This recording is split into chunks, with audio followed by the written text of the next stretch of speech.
Here is the starting point for Rachel Rojas of the FBI in Pensacola, Florida. We are, as we do in most active shooter investigations, work with the presumption that this was an act of terrorism. That's the Bureau's special agent in charge, and she was talking about an attack inside a U.S. military base.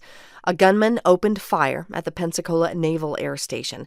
He was a member of the Saudi Arabian Air Force, and authorities say he killed 3 people on Friday. First reports are often murky after an incident like this. The passage of a few days gives better perspective, so let's work through what is known with NPR's Greg Allen. Greg, good morning. Good morning, Steve. So what was the Saudi Air Force officer doing on a U.S. base?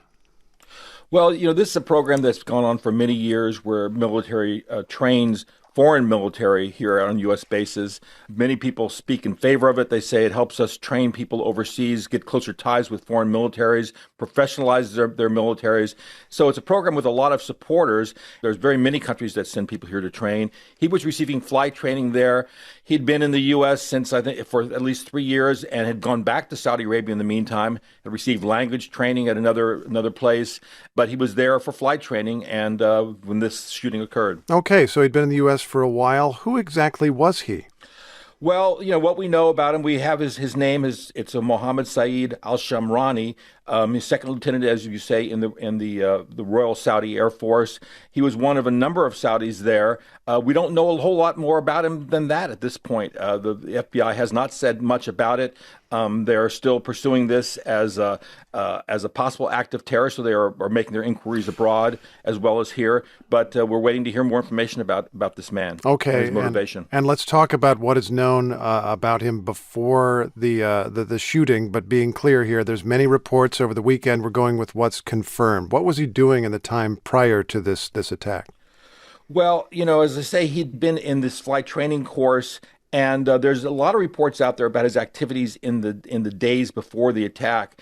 We're going to just talk about what we've been able to confirm and what officials have confirmed at this point. What we do know is that he was there at the classroom. The attack happened over 2 floors in this classroom building on base. And he fired at some people who were in offices as he walked through the building. The 3 sailors who were killed, at least 2 of them had been involved in directing emergency crews to where the shooting happened. So they're being hailed as heroes. And then we believe that a sheriff's deputy is the person who stopped him at the time. But there's not a lot more details than that. Okay, when we hear the FBI special agent in charge say that there's an assumption it's terrorism, but that they always assume this, I guess there's a number of questions then that they would try to answer. One question being whether this gunman acted alone.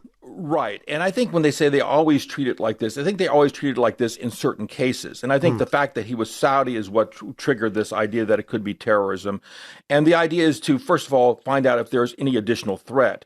And the FBI Special Agent Rojas and other officials have said repeatedly there's no reason to think there's an imminent threat of another attack, but they haven't determined a motive for the gunman. Other U.S. officials, though, are ready to make that leap and say this was terrorism and an act based on ideology. We heard the president's national security advisor, Robert O'Brien, say that yesterday, saying that it appears to him the gunman was radicalized. Okay. Greg, thanks for the update. Really appreciate it. You're welcome. NPR's Greg Allen.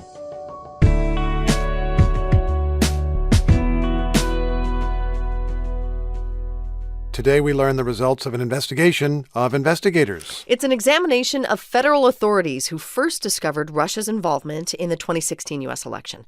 Russian interference is now well documented, but President Trump has repeatedly dismissed it. The president and his allies have demanded to know why federal agents first looked into the contacts between Russia and people in the Trump campaign. The Inspector General at the Justice Department spent 20 months examining this, and today he releases his report. NPR Justice correspondent Ryan Lucas is in our studios. Ryan, good morning. Good morning. What is it the Inspector General wanted to know? So there are a couple of big things that the Inspector General has been looking at. One of them is the FBI and the Justice Department's surveillance of a former Trump campaign foreign policy aide by the name of Carter Page. Part of that surveillance involves the infamous Trump-Russia dossier that we've talked a lot about that was written by a former British spy and paid for by Democrats. The FBI was in contact with that former British spy. The dossier was included in the FBI's application to get court approval for surveillance on Page. The Inspector General was looking at all of that in deciding whether it was done in line with department policies.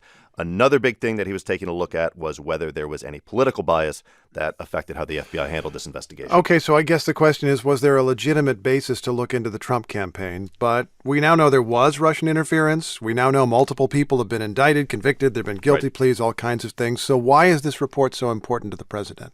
Well, remember, the president and his allies on the Hill have consistently called this investigation a witch hunt. They say that it's part of a deep state conspiracy to bring Trump down. The president and his allies have gone after former senior FBI officials over this investigation. Former FBI Director James Comey would be a prime example of that. So in this report, the president and his allies are looking for validation of all of these allegations. And this ties into the current impeachment fight as well. The president and his supporters have continued to push a version of that same narrative, that officials who handle national security are actively trying to undermine his investigation. Okay, so if you're a critic of the president, what are you looking for in this report? Well, Democrats, for example, say that procedures in the Russia investigation were followed, that everything was done above board, that the FBI had every reason to look into possible ties between the Trump campaign and Russia, and actually it would have been negligent not to have done so. Now, as for what we're likely to see in this report, in broad brushstrokes, the Inspector General is expected to criticize the FBI over certain aspects of the investigation, but overall, the report is expected to conclude that the Russia investigation was indeed justified. I guess we can expect this to go on and on regardless, but could this report, I don't know, seal the deal for some people anyway? You know, I think a lot of people would like to see that happen, but I don't think that that is actually what is going to transpire. Horowitz is set to testify on Wednesday on Capitol Hill, so we've got more to come on this exact report. But even that, of course, is not going to put all of this to bed. There's another investigation that's still going on that deals with similar questions. The Attorney General William Barr appointed a veteran prosecutor earlier this year to look into the origins of the Russia investigation. Oh, yeah. Sounds very similar. That prosecutor, John Durham, is looking at similar things to Horowitz. He's believed to have more of a focus on U.S. spy agencies and foreign intelligence services. That review is now a criminal investigation. And Trump, for one, is already looking ahead to that one. He said that it's the, quote, big report, the one that people are really waiting for. Okay, Ryan, thanks very much for the update. Thank you. That's NPR's Ryan Lucas. Also today, a House committee takes another step toward impeachment. All right, this is the House Judiciary Committee. That's one of two committees that have held hearings into the president's effort to have political rivals investigated in Ukraine. Another hearing comes today, and Chairman Jerry Nadler is leaving little doubt about what happens next. We'll bring articles of impeachment, presumably before the committee at some point later in the week. That was Nadler speaking on NBC's Meet the Press. NPR congressional reporter Claudia Grisales is here. Good morning. Good morning. Okay, so 41 members of this committee, they're on that big semicircular dais. What do they actually do in this hearing today? So this will look a lot like a court trial with lawyers for the Democrats and Republicans on the Judiciary Committee who will offer their opening arguments in this case, and they'll be able to speak up to 30 minutes each. They'll be followed by Democrats and Republicans for the House Intelligence Committee, who will present their findings from the witness table for this portion of the hearing. Each side will have about 45 minutes each there. And Democrats are pretty confident they are presenting a solid case. Jerry Nadler said if this was an actual court trial, Trump would be convicted quickly. Let's take a listen to his comments on CNN yesterday. We have a very rock-solid case. I think the case we have, if presented to a jury, would be a guilty verdict in about 3 minutes flat. Now, we should note that Judiciary Ranking Member Republican Doug Collins this weekend said this hearing should be delayed because the panel is moving too fast with too much information. Okay, so Democratic lawyers on the committee, Republican lawyers on the committee, they make their case. Weren't there rules under the Judiciary Committee that the White House could send its lawyer to this? Yes, they could, but for now we're not expecting to hear much from them as part of the actual proceeding. This is more of the same that we've heard from the White House and President Trump throughout this process. So it's not a surprise. Friday marked a deadline for the president to defend himself before the Judiciary Committee. And White House counsel Pat Cipollone signaled they won't take part and sent in a letter to Nadler that the inquiry was, quote, completely baseless and should end now. But if it doesn't, Cipollone quoted the president saying, hurry up, get it over with so we can move to a Senate trial where the president feels a Republican-led chamber will be friendlier to his cause. Okay, so you said the acts today are a little like the beginning of a trial, but of course it's not the trial. You mentioned the Senate trial, which would come later. First, the House has to agree on what the charges actually are, what the articles of impeachment would be specifically. How's the committee turn the various accusations into articles of impeachment? Yes, Democrats will take today's presentations as the groundwork for developing the actual articles of impeachment. We could see articles of bribery and obstruction, and we could see those later this week, and that could be followed up by a historic vote on the House floor next week. And with that, it would move this process on impeachment to a trial in the Senate, and already Republican senators have told us that they have set aside the month of January to hold this trial. And we've heard that that could last 2 weeks or more, and it could entail witnesses and a variety of other details that need to be hammered out in this new phase. The president has been very vocal about wanting a robust defense. And even in a Republican-controlled chamber, he'll have his work cut out for him, trying to convince at least 51 senators to include a long list of witnesses that could lead to new delays in this part of the process. Oh, meaning the president wants to air this out with witnesses that senators might not want to take time for. Exactly. Okay, Claudia, thanks so much for the update. Thanks for having me. NPR's Claudia Grisales.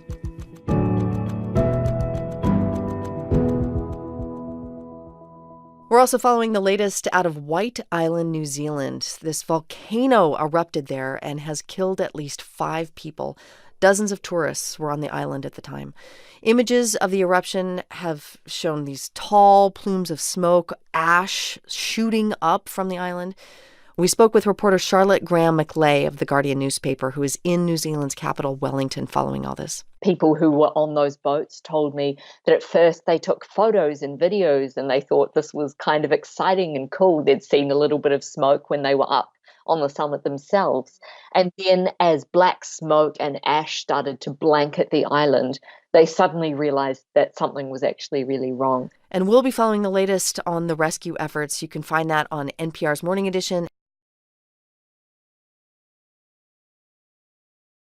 Quote, "This is not a happy day." That is what reporters heard from House Foreign Affairs Committee Chairman Eliot Engel last night as he signaled plans by fellow Democrats to unveil articles of impeachment against President Trump. We expect to learn this morning what those articles say. They are likely to focus on the president's push to get Ukraine to make announcements that would embarrass Democrats. Daniel Goldman is a lawyer for a House committee. President Trump's persistent and continuing effort to coerce a foreign country to help him cheat to win an election is a clear and present danger to our free and fair elections and to our national security. Joining us now, NPR senior political editor and correspondent Domenico Montanaro, who listened into the hearing yesterday. Hey, Domenico. Hey there, Rachel. So what did we learn from yesterday's hearing that could provide some clues about which articles of impeachment we might see today?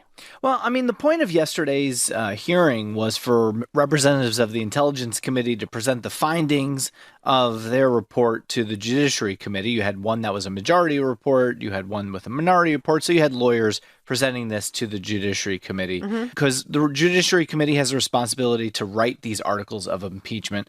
And what it comes down to really is this. I mean, we expect there'll be at least 2 articles of impeachment, one related to abuse of power and bribery and one on obstruction of Congress. Democrats feel like they've made the case that they've presented overwhelming and compelling evidence that the president abused his power by pressuring a foreign country to help investigate a political rival to help his 2020 reelection. That's essentially what it comes down to for them. Republicans think that that's just not true. They said that Ukrainian leaders say there was no pressure. The aid was eventually released. And, you know, if you've been following every twist and turn, you probably didn't hear a lot that was new yesterday, but it was really a chance for them to boil down their arguments. So how did they go about doing that? Because even though people have been following this incessantly, may have heard some of these arguments, this is really a chance for them to try to create something really succinct to crystallize it in the public's mind, right? Yeah, and you didn't have to go much further than the opening statements from Congressman Jerry Nadler, who is the House Judiciary Committee chairman. He opened the hearing, got right to the point. He summed up what he sees as the president's guilt this way. The evidence shows that Donald J. Trump, the President of the United States, has put himself before his country. He has violated his most basic responsibilities to the people. He has broken his oath. Yeah, I mean, of course, Republicans did not agree with that. Right. Ranking member Doug Collins of Georgia, he was pretty animated through much of the hearing. He accused Democrats of pursuing a personal vendetta. And here he was saying that impeaching President Trump is all about politics. At the end of the day, all this is about a clock and a calendar, because they can't get over the fact Donald Trump is president of the United States, and they don't have a candidate that they think can beat him. So, Domenico, you said at least 2 articles of impeachment about abuse of power and obstruction, but still we don't really have an idea of the scope of these, right? Right. We expect to hear later this morning what the exact articles will be. One sticking point with Democrats has been whether to bring an obstruction of justice article that hinges on instances of potential obstruction that was laid out in the Mueller-Russia investigation. That's a bit of a turn because it doesn't have to do with this Ukraine pressure campaign. But expect Democrats to say what Trump has done as part of a larger pattern of behavior. So we expect a vote in the Judiciary Committee that could take place by the end of this week, then a full vote in the House that Democrats are aiming to get done before Christmas, setting up a Senate trial in January. All right, NPR's Domenico Montanaro. Thanks. We appreciate it. You're welcome. Okay, so while the House is announcing articles of impeachment against President Trump for actions that ultimately benefited Russia, Trump will be meeting with Russia's foreign minister, Sergei Lavrov. Russia is throughout this story, isn't it? President Trump delayed U.S. military aid to Ukraine. That aid is considered critical to Ukraine as it pushes back against a Russian incursion into its territory that began in 2014. Now, Ukraine's President Volodymyr Zelensky and Russia's President Vladimir Putin met face-to-face for the first time yesterday in Paris, and after that meeting they announced a ceasefire that is supposed to take hold at the end of the month. We've got NPR's Eleanor Beardsley on the line. She was covering this historic meeting. Hi, Eleanor. Hi, Rachel. So this is the first time these two presidents, Zelensky and Putin, have met. It's kind of a high-intensity moment for these two leaders to just have like a meet and greet, right? Absolutely. And, the meetings went on for hours and broke up after midnight. So they held their press conference after midnight. And you had this young, neophyte politician meeting with the strong man who's run Russia for 20 years, and continues to create havoc in, Zelensky's country, Ukraine. So everyone was watching faces and body language. And right after host Macron spoke, Zelensky spoke. And he and Putin were at far ends of the table, separated by President Macron and German Chancellor Angela Merkel. So, Zelensky appeared nervous, but what he said seemed heartfelt. You can listen to him here. Разом зі мною були всі українці, підтримку яких я відчував. So, he said he had all of Ukrainians with him in Paris and he felt their support. He said he had truth with him and the desire for justice and peace in his own country. So that was very powerful. He said the meetings were long, but they were concrete and important and that the dialogue had been unblocked. And Zelensky also stated that Ukraine was an independent and free country and that its future will be decided by Ukrainians. And he asserted that the Donbass, that's the eastern Ukraine, and Crimea are part of Ukraine. Now, remember, Russia took Crimea away from Ukraine 5 years ago and is still destabilizing the east. So how did Vladimir Putin respond to that? Well, he sat at the opposite end of the table. He looked at his notes. He didn't give much facial expression. He spoke at one point of the 38 million Russian-speaking Ukrainians who needed consideration. And, remember, Russia, it's in its interest to keep a constant state of chaos and insecurity and limbo in Ukraine to make sure Ukraine doesn't go with the West, get its act together, And so Putin wants, Ukraine in its sphere. But there's a new wind blowing, Rachel. Russia is very much suffering under the sanctions that the West imposed after it took Crimea. And analysts say that Putin may be ready to give a little to maybe get something back from the West. Interesting. Okay, so the ceasefire came out, supposed to take hold at the end of the month. Any other big decisions? Yeah, well, the ceasefire, let's keep in mind there have been 20 of them, so will this one hold? Probably one of the most concrete and important measures is they're going to exchange all of their prisoners before New Year's Eve as well, and that will be something they can really measure. And then by next March, they say they will withdraw forces from 3 conflict zones, and this crisis group will meet in 4 months and keep going. Okay, well, we'll see. NPR's Eleanor Beardsley in Paris. Thank you. You're welcome.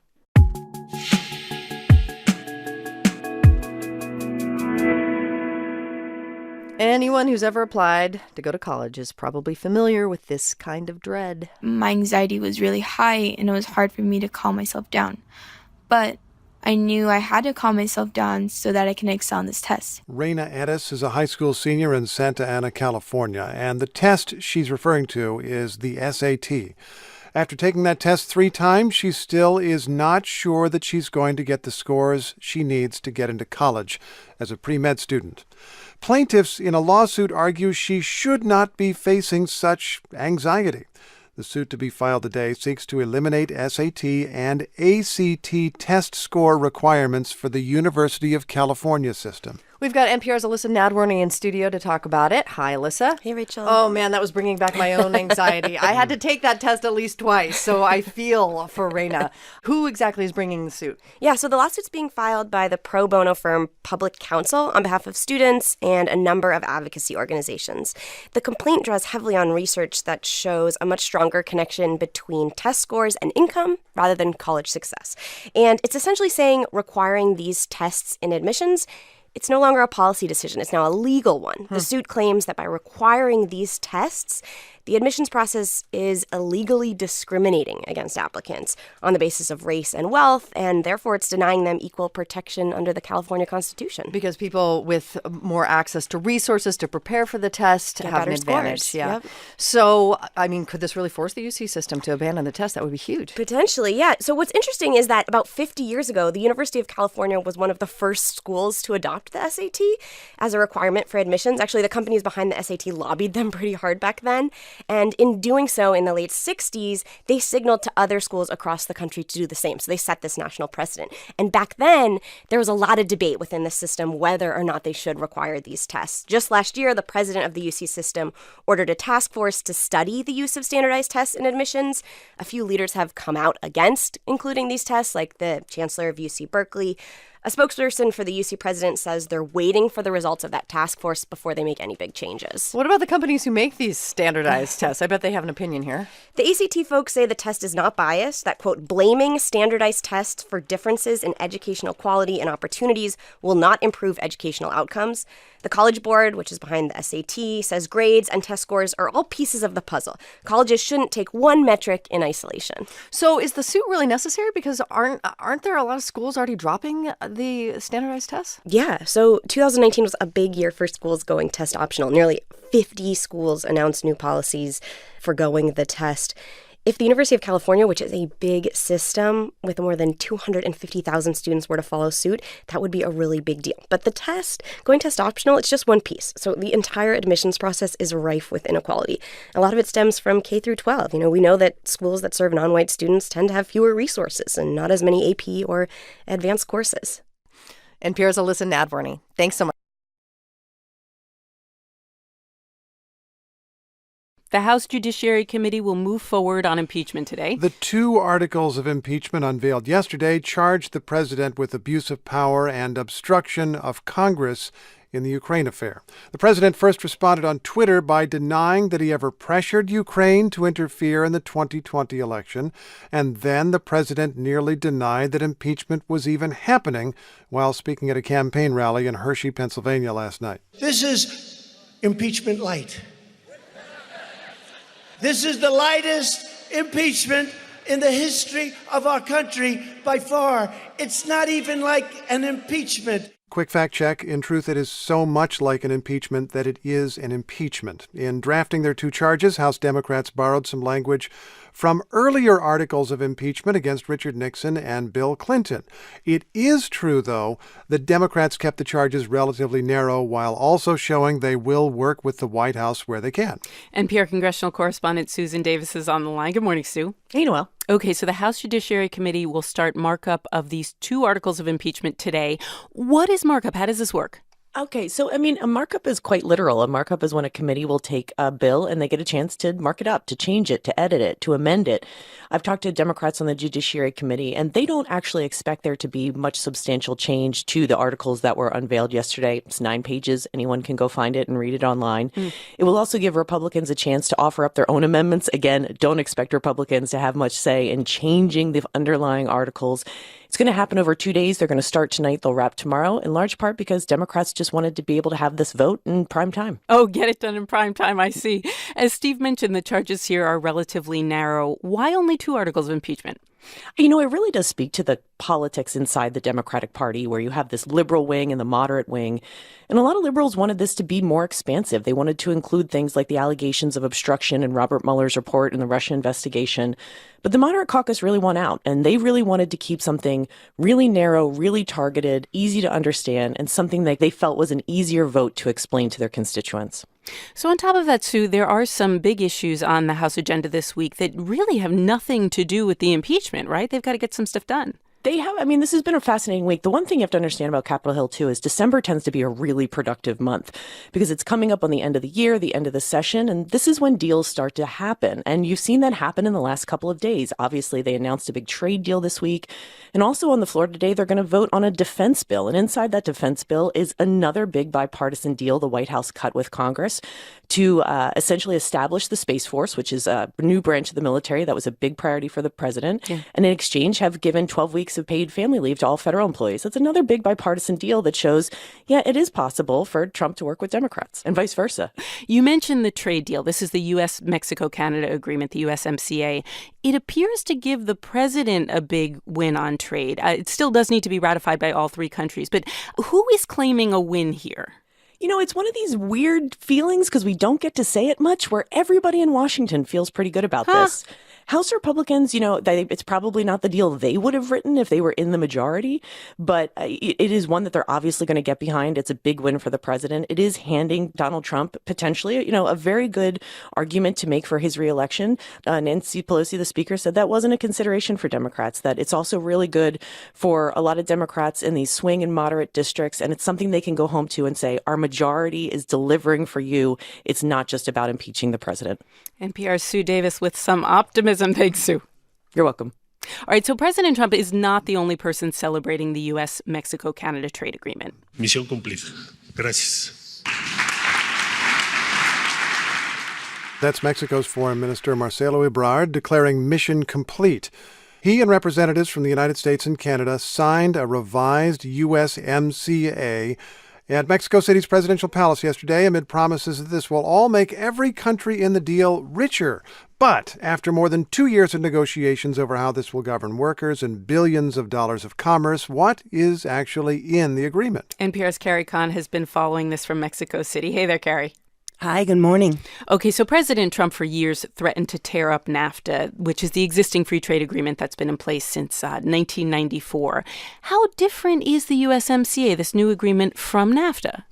There are some new provisions for sure, especially when it comes to trade regulations in like the digital economy and e-commerce. Those types of businesses weren't even around 25 years ago. So those updates were needed. Other big changes are how much more North American parts need to be in a vehicle made in the three countries for it to get that preferential tariff.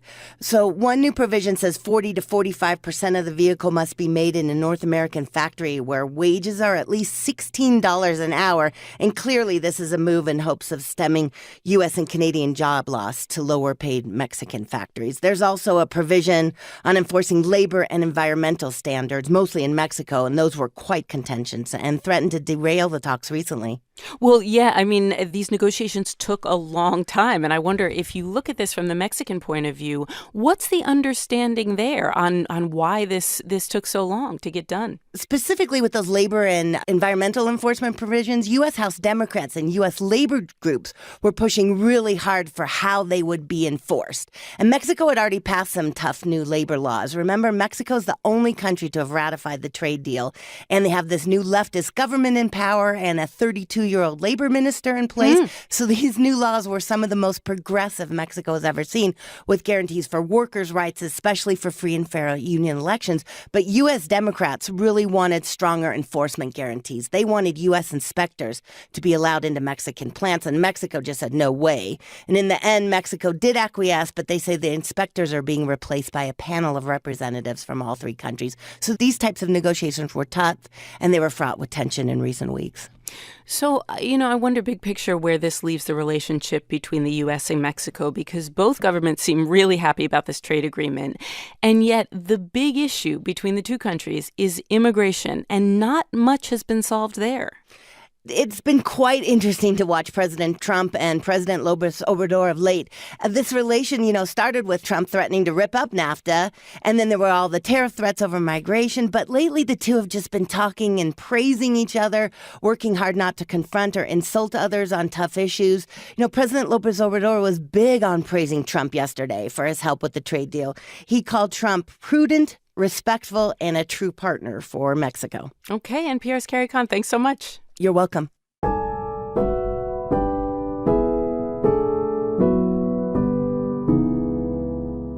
All right, now we have an NPR exclusive on a fight between more than 200,000 people with student debt and Secretary of Education Betsy DeVos. The hundreds of thousands of former students said they were defrauded by for-profit colleges.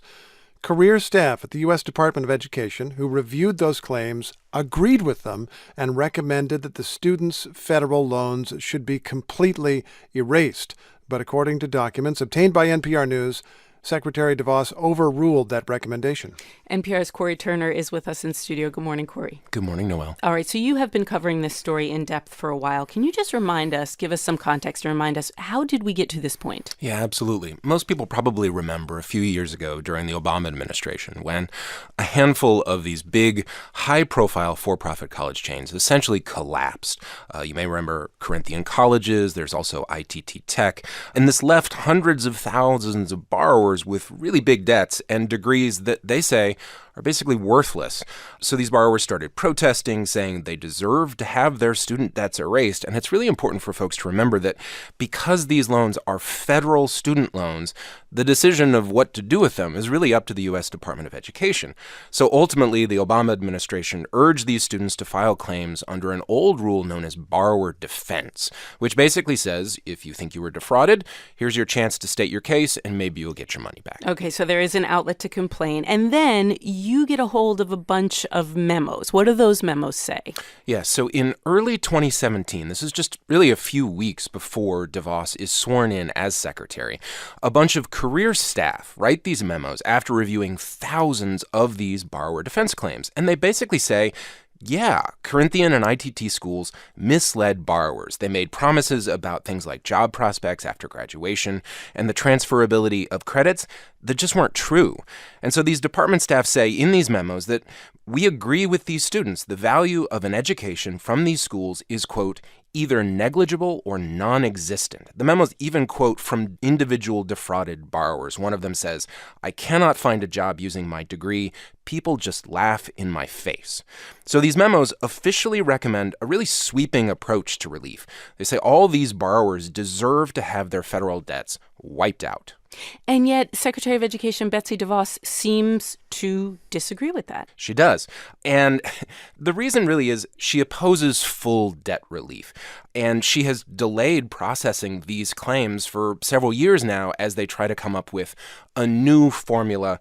What she wants to do is basically give students partial debt relief, and she wants to review their cases case by case. Her reasoning is essentially, even if students were lied to, which the department even today doesn't really dispute, if these students are working now and earning a living, why should they get all that money back? So in a statement, a department spokesperson told NPR, quote, full relief sounds nice. To force taxpayers to provide blanket forgiveness would be abandoning our duty to be good stewards of tax dollars. The department will provide student relief to those who qualify for it.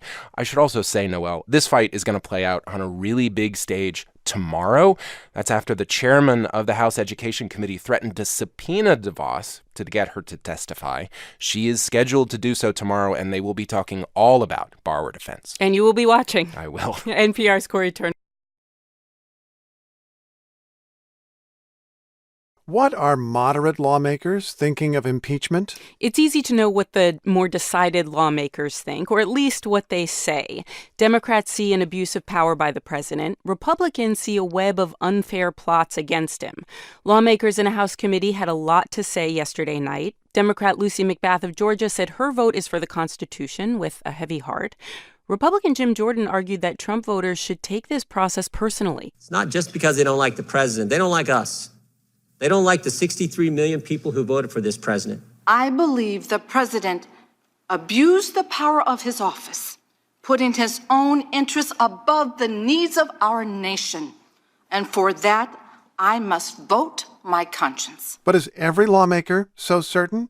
NPR's Claudia Grisales is here. Good morning. Good morning, Steve. So what is the process in which we're hearing these lawmakers? So today, lawmakers will get into the actual nuts and bolts of debating the articles of impeachment, abuse of power, and obstruction of Congress before all 41 members of the Judiciary panel.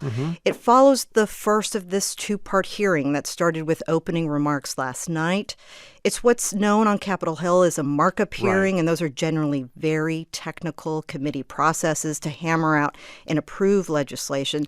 So these can be considered a mundane part of the job. Except not this time. Not this time. The stakes are too high, and so there's plenty of interest, and that changes all that. We understand that Republicans are looking at proposing an array of amendments. Those are expected to get shot down by Democrats, but it'll also help extend this hearing by several hours. Okay, so Democrats have said they're comfortable with their course, but are some of them less comfortable than others? Yes, it's a different story for Democrats, which include freshman members who flipped their districts from red to blue in 2018. Many of these new members from these moderate districts are keeping their decisions close to the vest. Here's freshman Representative Max Rose. He's a military veteran who represents New York. We are giving this the level of seriousness that it is deserving of. Second most serious thing I could ever do in this institution. He said the first was considering an act of war, and he's not alone, taking his time in deliberating his decision and publicly rushed to judgment. Some, like Representative Alyssa Slotkin of Michigan, aren't ready to announce, and she's planning to meet with constituents in Michigan, in her Michigan district, ahead of the potential impeachment vote next week. You know, Jerry Nadler, the Democratic chairman, had a remarkable line in his opening statement last night. He urged his fellow lawmakers not to approve of something that they know in their heart is wrong. Right. Republicans have certainly been very public in defending the president and changing the subject of the whistleblower, Hunter Biden, but are they all completely on board that everything the president did was completely okay? Although most Republicans are remaining fiercely loyal to the president throughout this inquiry, there are those that take pause with the claims against him that he invited foreign interference into our elections. For example, Republican Francis Rooney of Florida is expected to vote against the impeachment. However, in recent days, he issued a statement reiterating that the president's behavior related to Ukraine was improper, and he should not undermine the work of our ambassadors and foreign service officers who spend careers protecting U.S. interests around the world. Claudia, thanks for the update. Thank you for having me. That's NPR's Claudia Grisales. It is Election Day in the United Kingdom. That's right, and today's vote is really mostly about Brexit. Voters are choosing a new parliament. Those lawmakers could decide how and when the UK finally leaves the European Union. Now, the British political system has been paralyzed for more than 3 years over how to get this done. Now, the pro-Brexit Prime Minister Boris Johnson is trying to strengthen his very weak Conservative Party. The main opposition party is Labour, led by Jeremy Corbyn, which is also seen as rather weak. NPR correspondent Frank Langfitt joins us now from London. Hi there, Frank. Hey, good morning, Steve. What's it felt like to be on the streets during the last days of this campaign? There's a lot of anxiety, I think, on both sides. So the Conservatives have been up by about, I guess, in the aggregate 9 points, but they're concerned that things are getting tighter and tighter. Boris Johnson has made some mistakes. There was a TV reporter who showed him a picture of a boy on the floor of a hospital, which was an example of the need for more funding for the National Health Service. Johnson took the phone and put it in his pocket and just ignored the photograph. So he stumbled, and I think the Tories are concerned about that. Jeremy Corbyn, he hasn't taken a really firm side on Brexit, and even his biggest supporters in the party feel that may have been a big mistake and may cost them today during the vote. I just want to note that it would be certainly easier for us to follow in the United States, and I would imagine easier for people to vote in the UK if there was a really clear choice, one side for Brexit, the other against, or two different forms of Brexit, but they don't really have that choice. And I think a lot of people in the Labour Party would agree exactly with what you just said, Steve. Jeremy Corbyn has made this choice to basically say, and it's a convoluted kind of pitch that he's making to voters, which is essentially, I'll renegotiate a new Brexit withdrawal agreement, and then you can vote on it next year. along with the choice to stay in the EU. People are so tired of this that Boris Johnson's message, which is get Brexit done, which is simple but a bit misleading because Brexit's incredibly complicated, actually is cutting through to a lot of voters, including people who voted to stay in the EU back in 2016, because frankly, they are very tired of it and they would like the country to move forward. Now, you did mention that in polling, at least until the last few days, the Conservatives have had a definite advantage, but before assuming that I know what's going to happen in this election, I'm trying to remember that the UK tried to resolve this matter with an election once before. Yeah, that was 2017, and I think this is very cautionary tale. Then Prime Minister Theresa May thought she was going to romp and get this big majority and then was going to push through Brexit. She actually lost her majority. The voters here are very volatile. The polls are unpredictable, as they've been in the United States as well. So we really don't know what's going to happen tonight. I think people are expecting a small Tory majority, but you could end up with another hung parliament where nobody has control.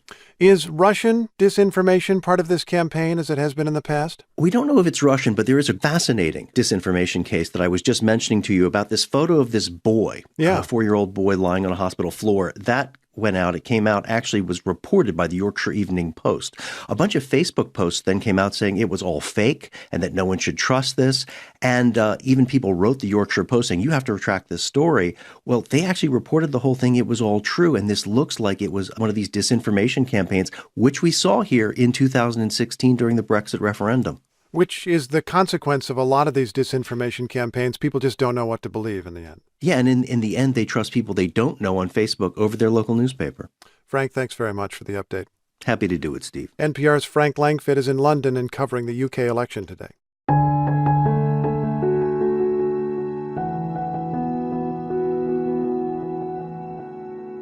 We're still learning about a shootout in Jersey City, New Jersey, and at least one leader there says it is a clear hate crime. Right. Here's what we do know. On Tuesday, 2 people shot and killed a police detective. Then they killed 3 bystanders at a kosher grocery store. Last night in Brooklyn, thousands of people got together to grieve for one of those bystanders, a man named Moshe Deutsch. He was a special person. He was a person that went on with his life and just had a good word to everybody, smiled, did good things, and just was a nice guy. That was his cousin, Hershey Deutsch. Authorities have identified the attackers, but they haven't identified a motive yet. Jersey City's mayor says this is clearly a hate crime. NPR's Quill Lawrence has been covering the story and is in Jersey City. Quill, good morning. Good morning. Can you work us through what's known about the sequence of events? It started in a cemetery when a police detective, Joseph Seals, saw a van that had been identified in a previous homicide from over the weekend. He approached the van and was quickly gunned down. And then the 2 perpetrators drove over a mile to this kosher grocery store. One of them got out of the van, a 47-year-old man, with a rifle in his hand, went into the store, started shooting. His accomplice, a 50-year-old woman, followed. They never left that store. They shot everyone inside. One of the people in the store managed to climb out over a fence and escape out the back with a gunshot wound. But then a police shootout began, which lasted several hours. And 3 hours later, the police actually breached the front of the store with an armored vehicle and found the bodies inside.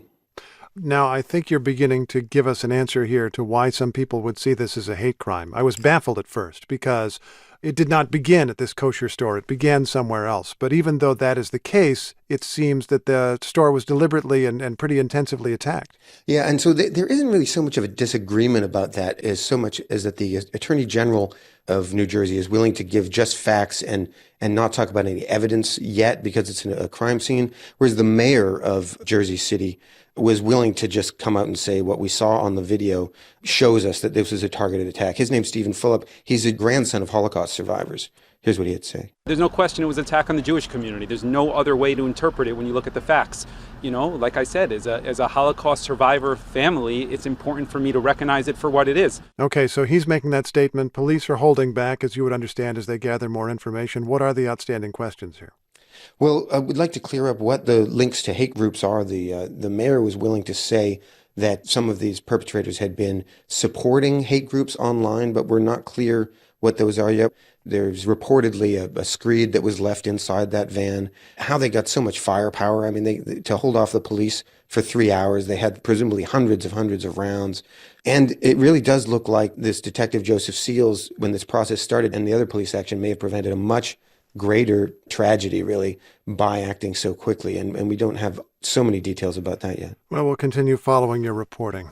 Quill, thanks so much. Thanks, Steve. That's NPR's Quill Lawrence. He is in Jersey.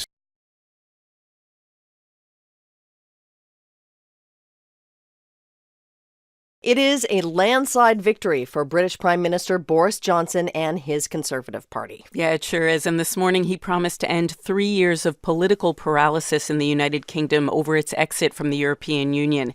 Here's what Johnson said about the timeline for Brexit. I will put an end to all that nonsense, and we will get Brexit done on time by the 31st of January. No ifs, no buts, no maybes. But will he? Will he? Let's ask NPR's Frank Langfitt, who's been covering Brexit since the beginning. Hi, Frank. Hi, Rachel. So you are out on the streets of London, a good place to be after a vote like this. What are you hearing? Well, actually, it's very interesting. I was just at the Institute for Government, which is a political think tank here, and they do see this as you said, a massive victory for Prime Minister Johnson. And yes, he's going to be able to get Brexit through, and the UK will officially leave at the end of January. He has the votes to do it.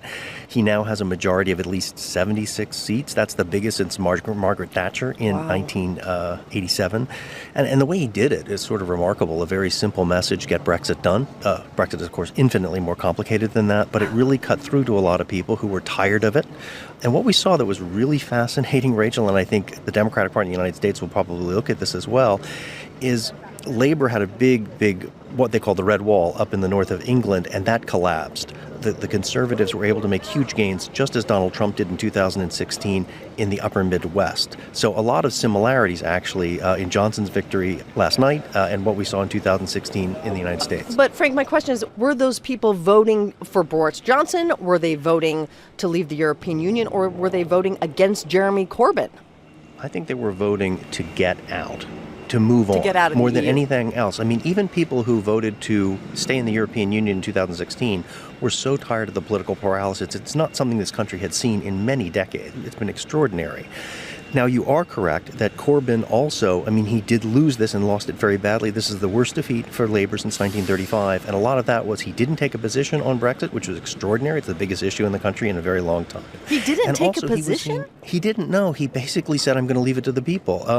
I went to the Labour conference on this a couple months back, and it was extraordinary that he wouldn't do it, but he felt that his voters were split, and he didn't want to alienate either side. So what he basically said is, I'm going to renegotiate a new withdrawal agreement, and then we can take it to a vote. And in this vote, you could also vote to stay in the EU. That did not work. And we now see Labour really has dug itself a very deep hole politically in this country. Right. So the other big story of election night was the strong showing of the Scottish National Party, which ran on a platform of holding another referendum about Scottish independence. What happened? Well, so they did extremely well. They were 48 out of 59 seats in Scotland. They are going to push for a second referendum. Boris Johnson has said, no way is this happening. And I think certainly what we're hearing from analysts this morning is we're heading for a big battle.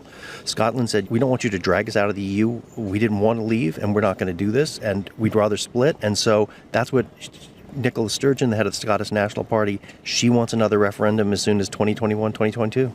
And now Boris Johnson has put another deadline for himself, where he has in terms of Brexit with the EU, end of January, right? Well, what he's going to do is leave at the end of January and then leave completely out of a transition period at the end of next year. Okay. People don't think he can do that. There's not the time. Oh, you're telling me the story lives on. NPR's Frank Langfitt. Thank you, Frank. Great to talk, Rachel.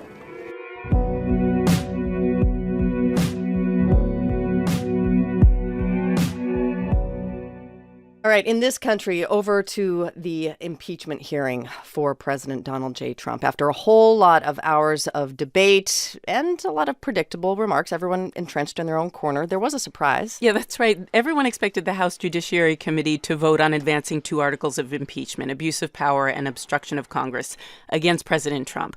But after 14 hours of debate yesterday, Committee Chair Gerald Nadler delayed that vote until this morning, which led to some tension between Nadler and ranking Republican Doug Collins. I'd like, for the sake of history, the chairman take one more minute. Does the gentleman wish to appeal the ruling of the chair, yes or no? Yes. After Collins said this. That was the most Bush League play I have seen in my life, because they want to simply get it back on the cameras because it's after 11 o'clock tonight and they don't think enough people is watching. Okay, so NPR's Tim Mack is following all of this and is here to talk about what's next. Hi, Tim. Hey there. So we heard one explanation from Collins there, but help us understand what happened. Why did Chairman Jerry Nadler delay the vote? Well, it was very late at night, as we've just heard. The committee had been debating these articles for some 14 hours. The chairman called a recess until the morning. Democrats claimed that they expected to end the meeting and vote on articles of impeachment at around dinner time last night. But Republicans had a lot of amendments to offer, and this stretched the committee meeting late until nearly midnight. Republicans claimed the delay was because Democrats wanted to convene in the morning when, quote, ratings would be higher. I mean, is that true? I mean, did they want more public attention on this? Well, it's hard to say. I think that they didn't want to bury this in the middle of the night with a 2 or 3 a.m. vote. Right, when that has been kind of the wrap on Republicans. So we had been expecting the full House on the impeachment articles next week. Is that timeline now going to shift? Well, I don't think so. If the House Judiciary Committee passes the articles of impeachment this morning, as expected, the full House is expected to still take it up next week. But it's a preview, perhaps, of some of the partisan bitterness that's to come. All right. So speaking of which, tell us what's going to happen in the Senate. If all this moves according to plan, the Senate's supposed to have a trial in January, right? Right. Well, Senate Majority Leader Mitch McConnell gave a preview of his strategy last night on Fox News' Hannity. We'll be working through this process, hopefully in a fairly short period of time, in total coordination with the White House counsel's office and the people who are representing the president in the well of the Senate. So that's a notable remark by Senator McConnell there, right? That Republicans are to be the jurors in this Senate trial, and he says he's going to be working closely with the White House's defense.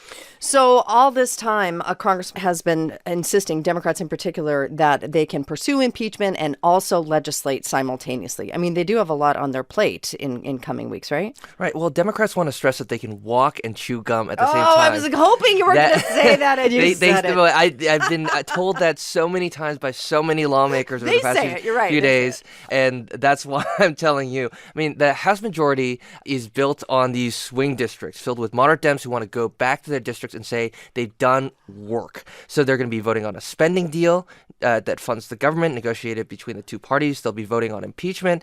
They're expected to vote on the USMCA trade deal. Each of these items can usually take more than a week under normal circumstances. So they're really cramming in items at the end of the year. Okay, NPR's Tim Mack, who can always chew gum and walk at the same time. Thank you, Tim. Thank you.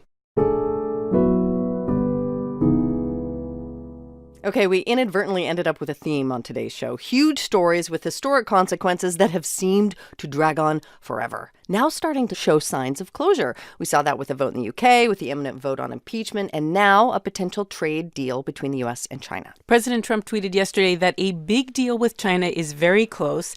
And it's interesting timing because the U.S. was about to impose another round of tariffs on Chinese imports this weekend. We've got NPR's chief economics correspondent, Scott Horsley, with us. Hi, Scott. Good morning, Rachel. What's in the deal? There's been no formal announcement from the White House, but we do have multiple news outlets, including the Wall Street Journal and Reuters, who say there's been an agreement in principle between the U.S. and China under which the United States agrees not only to suspend those December 15th tariffs that were set to kick in this Sunday, but also to reduce some of the existing tariffs that are already in place on Chinese imports. Now, that's a pretty big move by the Trump administration. It's certainly something China has been pushing for. And we don't know exactly what China has agreed to do in exchange. We do know that the White House wanted China to commit to buying a lot more American farm goods. They've also been pushing for some stepped-up protection of intellectual property and also increased access for American companies to China's lucrative financial services market. So I've heard you say these things before, and we have heard a tentative deal is around the corner several times. Yeah. So what is different this time? We have been there before. We were close to an agreement in the spring when China backed away. Then in October, the administration announced that they had a handshake agreement with China. They're just going to need to have a few of the I's dotted and T's crossed.